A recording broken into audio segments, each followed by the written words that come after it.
Hello and welcome to episode 11 of the Hometown Hawks podcast. It's me, Henry Vasquez, joined with my colleagues here. We got Mr. Wright, Rick, and Jesse. Mr. Twinklehead over there. What's going on, fellas?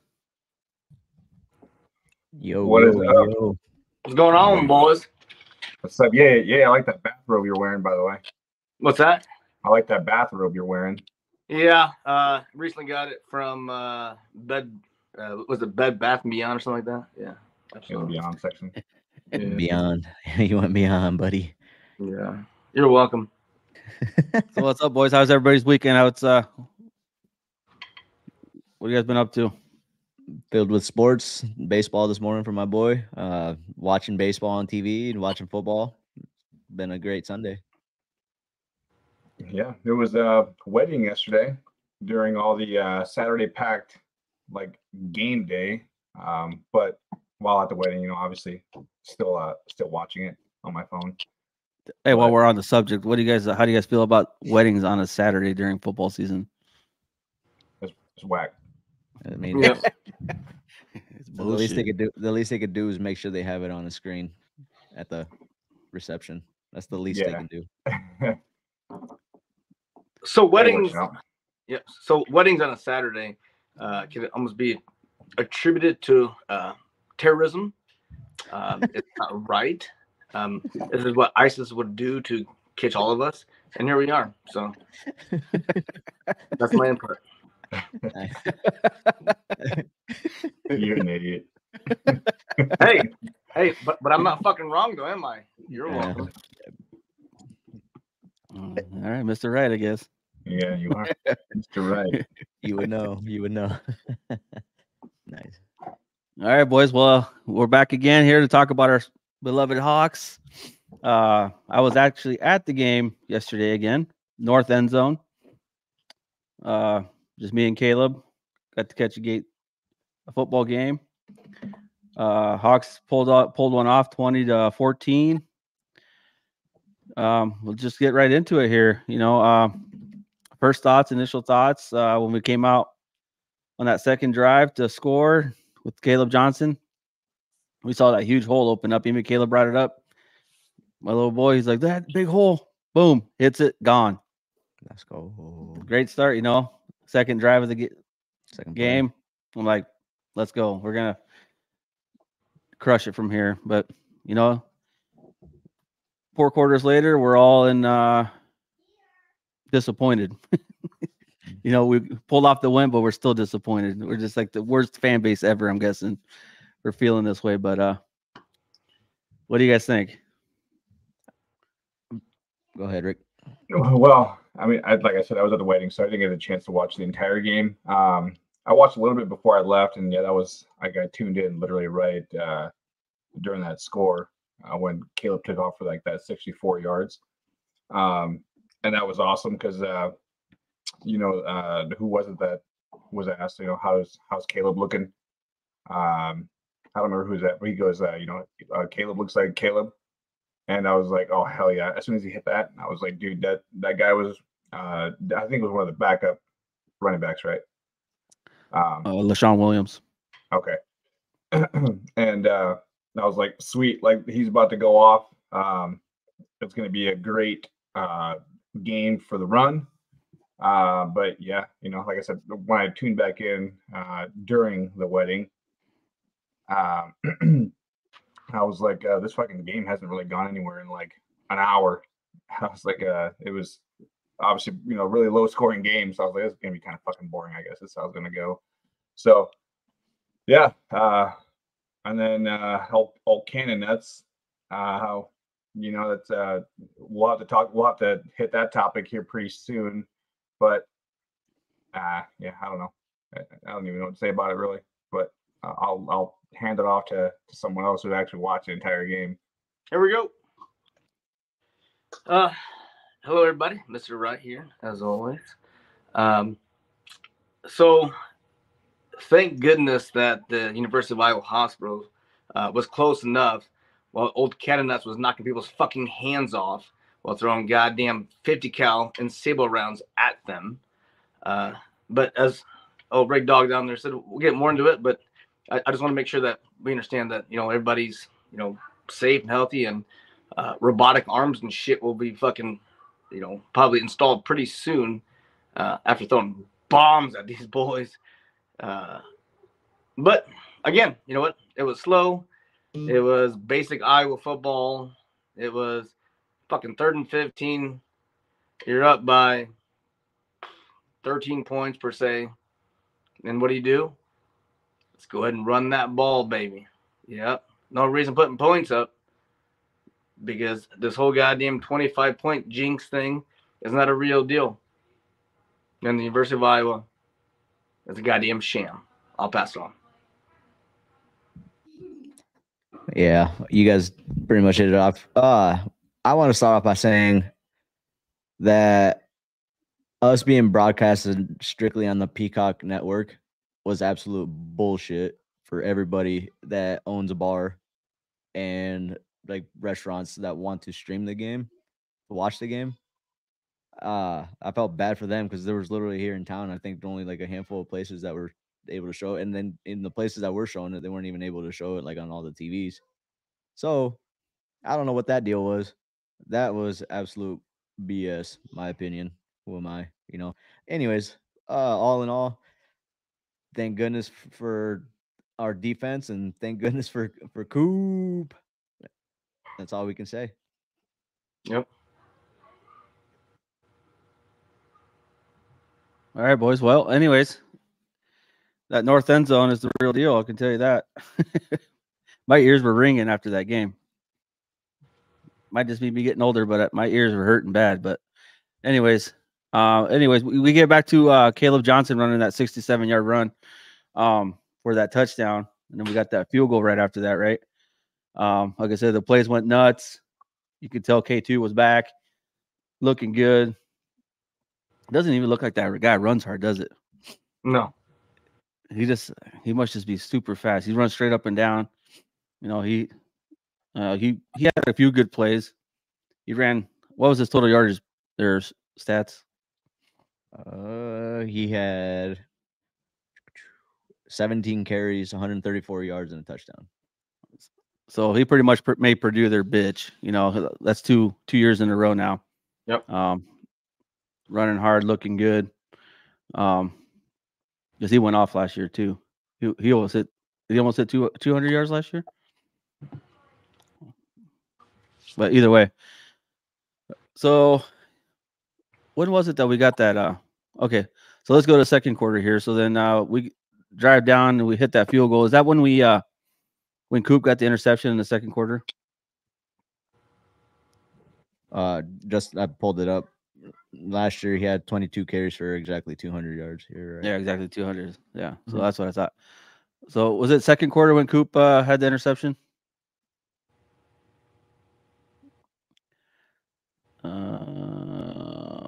We didn't score. Remember, we got down when Coop got the interception, got all the way down to the 3-yard line. Yeah, that was the second quarter because we got that second quarter. Yeah, because that was the 3 points that we got from Drew Stevens there. But yeah, Okay. he got that pick in the second quarter, got it down to the 2-yard line, and then somehow we ended up kicking a 27-yard field goal. So how do we get down to the 3-yard line, guys? Why don't we just punch it in? That first play right after we got down there, well, it was a run, right? Caleb Johnson gained 1 or 2. Yeah. Why don't we just punch that fucker in? Why are we in shotgun? Why are we in shotgun to get that ball thrown over his head? I think he just missed it. It was No, literally like it went right here, barely over his head. He's still a D1 college athlete. He should have caught that sucker. I mean, what do you guys think on that? What's your thoughts? Well, if you want to know the truth, I'm going to go with incompetency. Incompetency of calling plays. Yeah, at the end of the day, guess what? When your quarterback's fucking 260 pounds, guess what? Line up fullback behind him and push in. That's the common sense answer for anything that we're doing. Again, geez Louise, I can tell you, like, hey, watch this, Roman. To my own son, I'm like, hey, watch this play. And I called it, and he's like, how do you know this? I said, This is basic. This is basic Iowa football. Any fan who's watched these guys for years will tell you, guess what? We're calling half these doggone plays. That's as simple as it gets. But to answer your question, it's called incompetency. Oh, that's on.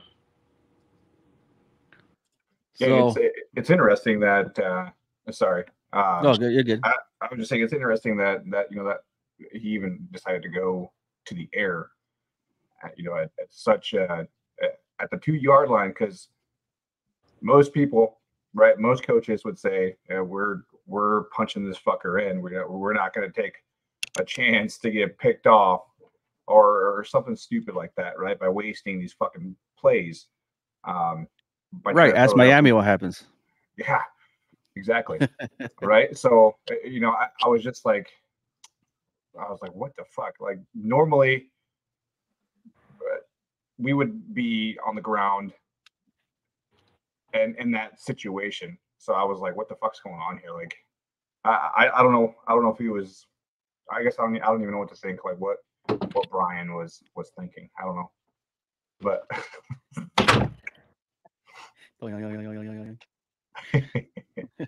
but yeah, no, that's all I wanted to say about that. It was just interesting. Yeah, you need to put a lock on your side of the door. Yeah, you need to flip it around. You need to put the lock on your side of the door. His goddamn butt naked running around. Anyways, keep going, sir. So, yeah, that was just as soon as we got down there after that pick, I looked at the guy sitting next to me, and my words were exactly to him was like, "Go for the field goal." It's bad that we say that, but that was my exact words to him. And the guy just busted out laughing. And then what happens? We field goal it. There's no reason we should not have been punching that in, dude. What was crazy is Eddie actually called it too, Kiki, after we got it down to the 2-yard line. He's like, I bet you we end up with 3. Yep. I was like, shit. Then he looks up and he's like, what did I tell you? He's like, I don't watch football. He's like, I knew that was gonna happen. I was like, what the fuck? I was like, damn, you should have put that bet in. So anyways, we get the field goal right in the second quarter. Then from there they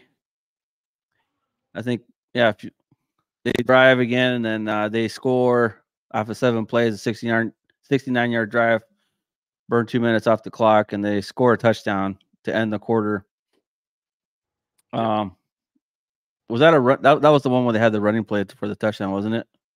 No, it's a pass. It was a pass, right? Short pass. It was a pass. Yeah. Yep, a 43-yarder pass. Yeah, it wasn't a short pass. It wasn't a short pass, long pass. Yeah, 43-yarder.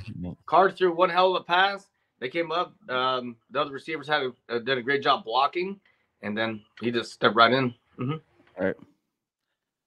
So, all right. So then we get to the third quarter. Pretty boring quarter. We drive down, and we field goal that. There was that off the pick from Jay Higgins?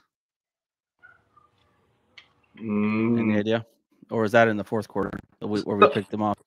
So one fact I'd like to bring up is Stevens had a field goal blocked, and then he missed that he shanked the shit out of the one to the right, which is out of the ordinary. Which, again, if we had those 2 field goals, the game wouldn't have looked so close as it was. Right. So, anyways, we get down to the fourth quarter, and then we hit a 22-yard pass from Deacon for a touchdown to Eric All. And that pass looked amazing. Why couldn't that guy do it all fucking game? Yeah, he had one earlier in the game where he missed him completely on a wide open up the middle. In the middle. I bet it was a 40-yard gain, just up the middle, totally airborne. He had time to move up. Right. So funny thing about that is a buddy of ours, Waylon Schultz, which I know he watched our podcast, because when he messaged me, he's like, "Oh, Cannon does needs to go ahead and shut this thing down a little bit." And I was like, "All right, hey, kudos to you, Waylon, for bringing up old Cannon nuts." But doggone that, I'm telling you, it was 8 yards turn, and then he's just fucking throwing rockets. I'm telling you, like throwing 50 cals at people. And I was like, come on, guy. Like, at some point, I think that whoever the quarterback coach is, I wonder who that could be, would sit there and say, hey, go ahead and slow down just a hair, just a bit. You know what? If it's right there, let's put it right in the bread basket. But that didn't happen. And again, when you're 6 of 21, let me know what you guys think as well. I thought that Joey Labas was about to have a debut at some point in that game, but classic fairness, he didn't. But yeah, we ended with 6 of 21. I'll pass it. Yeah, it would have been interesting to see Joey take a couple reps, or a few reps, kind of see what his game is like, and maybe I don't know if we're gonna get a chance to do that. Well, I don't know if we're gonna get a chance to be up ahead enough with any of these next games to where Joey is going to be able to get those reps. I think the only way he gets reps is going to be if a situation like yesterday happens again, where Deacon's just not being able to connect, right? Because he was 6 of, what did we say, 21, 24, 21, 6 for 21. So 37%. Yeah. So I don't know if if that's going to be acceptable for the offense this coming week, or whatever happens again. I don't know if that's going to be something where the parents, where father son agree on, hey, we might need to make a change or something. I don't know, but I don't think we're going to be in a position to where, like I said, we're going to be up enough in points to where we're like, or we can throw Joey and be like, well, let's see what the kid's got. Because realistically, right, our next games are going to be pretty tough, especially Wisconsin. Wisconsin was looking fucking really good yesterday. Yep. But here's the thing. Next game is make or break for us. This is it. It's for the number spot in the West. So that's going to make or break how we end up in the Big Ten West. What are we sitting 2 in the Big Ten West right now, boys? Yep. Right behind Wisconsin. They're 2-0 in the conference. We're 2-1. Which we have a loss to Penn State, and they have yet to play Ohio State. So you can already probably chalk up a win for Ohio State on there. So, but the head-to-head would be probably us against Wisconsin to take, to represent the West. As long as we win out, and I think that's what it's going to have to take to get it from here on out, because Illinois just keeps looking terrible. They're 0-3 in the conference. The Nebraska won yesterday. Yeah. The Friday. Yeah. Friday. They played Friday night. They played Friday night. Yep. Yeah. So what I can tell you was Wisconsin, they have 2 really good backs. They have Mordecai and they have Braylon Allen. 2 strong backs. Braylon's probably a Derrick Henry type running back. That Mordecai is just fast, like a freaking Jonathan Stewart type. So our defense is going to have to be like on our A game to just stop them. I watched the entirety of that game, just looking at it. The quarterback, again, it's another Big Ten quarterback. If we put pressure on him, he could crumble. But it's going to be the running backs that we have to stop from Wisconsin to have a chance to win, and then turn around, and then our offense has to produce. That's it. Well, I guess we'll get more into that on our next one. But speaking of our defense, I feel like we actually put a little bit more pressure on the quarterback defense from our defensive linemen in this past game. We were talking about that, I think, on our last podcast on Wednesday, that we only had 3 sacks going into the game for the year, and they were definitely bringing it. Did we get any sacks yesterday? I don't even know. Yeah, 6. I don't think 6 sacks. Damn. So see, we went from 3 sacks to all different guys too. I think they all. Oh, really? Yeah, because it sounds like from what I heard, they said Joe Evans had his own little private meeting with the defensive lineman, and I think he pretty much tell him to let's get this thing going, because we are what He was a beast. He's a beast, dude. It's just it's just too bad we couldn't capitalize on those fumbles, where the one where the guy they snapped it and they went hit the dude right in the chest. We should have just why couldn't our guys just pick that up, And then he goes off to run another, what did he get? He picked up a first down on that. He did. Didn't he? Quarterback did. Yeah. Yeah. I mean, that's just BS play that we should have capitalized on that. All those little small things is where we need to win it on there. And I think we had 12 tackles for a loss, didn't we? So, I mean, that's pretty damn good too, So the defense was locked in yesterday. Yeah, Logan Lee had and our boy Jay Higgins. Yeah. Logan Lee 2 sacks. Joe Evans had 1. Aaron Graves had 1. Deontay Craig had 1. And Max, I don't know, I can't pronounce that name. Llewellyn. Max Llewellyn. Yeah, that was a 6. So we were talking about that on Wednesday, so that was good to see. We pressured the quarterback only not very much at all this whole season. Every game we played, and only 3 sacks on the season, and now from 3 to 9. So that was very, very, very good. And to talk, and where we're on D lineman, it kind of sounds like Tuesday. We're gonna have more on Noah Shannon coming back. They said that parents said that he had more good news on that, but he'll explain on Tuesday what's going on. So hopefully we can have him back for that game here coming up. So that'd be big. That's another guy throwing the rotation to cause some havoc. So hopefully we can, because they say who was it they were talking to? One of the linemen.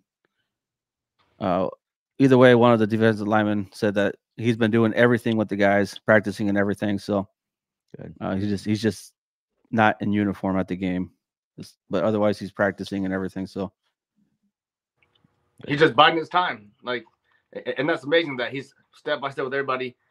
Because once he has the ability to have his number called, well, guess what? That individual will be freaking motivated again. They're freaking just wreak havoc. I can't wait. Right. So it's just a little bit more motivation there for him. Yeah, so what are just a presence in the line on the line for everybody, gonna be good. Yeah. So our defense again shows carrying the team. That's my shout out to the game. I guess we'll go to the defensive lineman for me. I think they showed the most improvement this week, and it's promising. Hopefully we can bring it to the game next Saturday and take it from there. So, well, you guys got it. Absolutely. I know you're going to give the lineman the shout out, but I'm going to give the entire defense, just in general, a huge shout out. That quarterback was hit. He was making throws. Coop, Castro, everybody's just moving. Schulte had a big hit. It's just amazing to see them flying around and just playing great defense, swarming. A lot of those freaking plays, you're like, oh crap, we got one, and then there's 5 or 6 or 7 just swarming, making those tackles for losses. So, me personally, I give the entire defense and Tory Taylor my love. Yeah, Jay Higgins again, 12 total tackles, 2 solo. He was on everything. Obviously, Coop. Actually, right before that interception, he actually got really lucky. He got burnt, but he had it, and on the way down, caught it. Or he dropped it. And then that next play, he just made up for it by cutting off that throw and getting that pick, taking it down to the 2-yard line. Unfortunately, we couldn't capitalize on it. But like I said, he got caught a break, but he dropped the ball, and then he came back, made up for it by undercutting that throw and making a big play for us. And obviously on the punt returns, he's always dangerous. So you always got to give him a big time shout out. and you can just hear everybody on the TV. Coop. It was dope. It was super cool. Yeah, I'm gonna have to So, agree with Blinks. Definitely a shout out to the D. They were from the the stuff that I was watching, the chances that I got to watch. They were playing some lockdown defense, and that's awesome because, like we mentioned earlier, that it's make it or break it time now. So the defense being locked in is going to be truly what I think is going to be saving us in these next few games. And I'm glad that that's something that we're not having. Like, we're not worrying about that also, because we're worrying about the fucking offense, defense. We're like, okay, we're locked in, So the only thing I think we can really bitch about now is just the offense, which is kind of it's fraying, and it's kind of fucking starting to fall apart. But it's being held together by the defense. We just can't keep them on the field for 97% of the game. True. Yeah, that's true. Maybe. And in fairness was asked about that. The play difference. They were on the field 20 plays more than we were. Which if you look at the stats, going by stats, not the touchdowns and whatnot, that looks like a winning team that Purdue does. Yeah. They should have beat us. Stats on that if you want to see that. If you want. Yeah, it's like what 343 total yards. They had 343 total yards to our 291. They turned the ball over twice to our 1. They had 21 first downs to our only 13 again, and they had the ball for 35 minutes and 28 seconds to our 24-32. Right. Yeah, on paper they win. Yeah. Oh yeah. I mean, it's just the fairest way to win, I guess, boys. I just don't know how much longer we can carry it. And I say, it's usually for us to be able to keep the ball for longer. I don't remember the last time we had a game that we actually controlled the clock way more than the other team. Yeah. So, when I look at it, it's like a boxer, right? A boxer trains for 12 rounds. Our defense trains for 12 rounds. Our offense trains for what? 2.5, 3 rounds, and then fucking it's over. So, again, that's why I give all my kudos to the defense and Tory Taylor. I love you. You want his do you think he drinks like kangaroo blood or something? Like, he has he's like half kangaroo. Maybe he has sex with kangaroos, and like I don't know. Who are we to judge? Dude, I can't judge. I've never had sex with a kangaroo, and so I can't knock it. I'll try anything twice. Damn, yeah. Try everything twice. Dude, which that reminds me of like when the last game that I was working, I was watching Tory fucking warm up, and he was just like a completely different level than like the backup punters. The backup punters were fucking giving this thing everything they had into the fucking punt.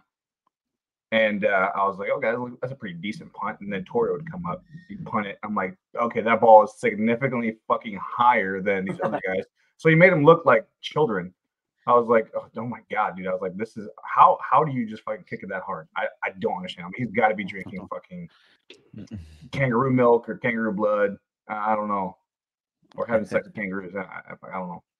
I believe whatever he's doing, keep it going. Keep it going, buddy. Keep it going. Never milked a kangaroo before. I believe it's actually a female kangaroo. Male kangaroo, yeah. I think it's kangaroo breast milk from a female kangaroo, where they can, and then he just takes a shot and goes. He has like a big fucking jug of it. Mm-hmm. All right, boys. I'm shutting down the studio until somebody brings me back kangaroo milk. Or just kangaroo breast milk. Do they have that at the all natural section, the IVs and stuff, or no? Oh, absolutely. Amazon. He should get like sponsored by some like Anderson Erickson or something, like just have Tory on there.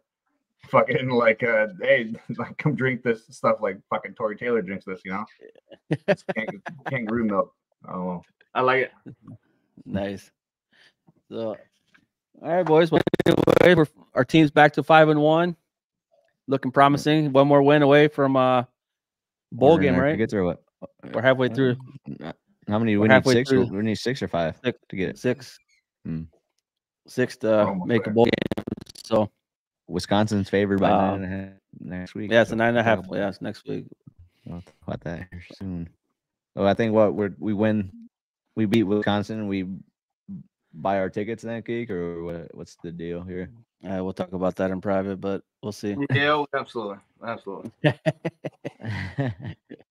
I'm 0-2 by the time I got into the game, so Same. anyway. So what are our are we gonna get predictions today or no? Probably Thursday. Yeah, Thursday predictions. Yeah, Friday. We'll see what the presser brings. See what the presser brings. See if we get Jazz back. Hopefully, kind of sounds like he might be back for this coming game. So, Tuesday presser, he'll tell us more. Yep. So I can tell you my final thought. Fuck you, Bucky. Yeah. Fuck you, Bucky. Well, we'll give us our final thoughts on Thursday on that. But for right now, you can put that on the ticker. Yeah, it says, or Blink said, Mr. Wright says, "Fuck you, Bucky." Fuck you, Bucky. Fuck the Buck. I'd fight that son of a bitch so hard. Pretty good. I'd even so like I said, 5-1. I'll take it. Any other team would probably take it too. Yeah. Oh wait, one more thing. Did you guys watch the Iowa State game? No. Mm-mm. Did you guys see their hideous uniforms that they were running around with? They looked like they were running around butt naked. I think it's because they were white pants, and then with the red dye. Let me see if I can pull it up. Let me see if I can pull it up. It made it look like. Let me see if I can pull it up here. You guys here. It looked like You guys they were wearing pants. That shit was hilarious. Please let me see I this did shit. see that. What in the world's going on? Let me see if I can find it. I got it. I know I got it on my phone. They look like they were running around naked. Anyways, I'll bring it up on the next pod. All right, take a little bit to find it, but anyways, all right, boys. Well, thanks for joining us again. On this episode, what is it, episode 11, right? Episode 11. Goes by quick. It's fun. It looks like a bunch of guys in their butt naked. Like they're just shirt cocking it right now. Yeah. Nice. Like they only have shirts on, no pants. They're fucking they're Winnie the Poohing it right now. That's what it looks like. Like look at that's just so crazy though. Yeah, it's cute when Winnie the Pooh does it, but when grown ass men do it, it's not that cute, huh? That right there looks like a fucked up game of rugby.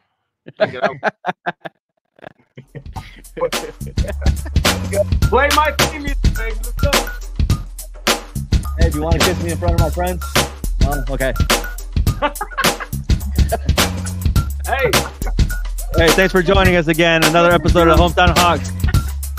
Episode 11. About to drop.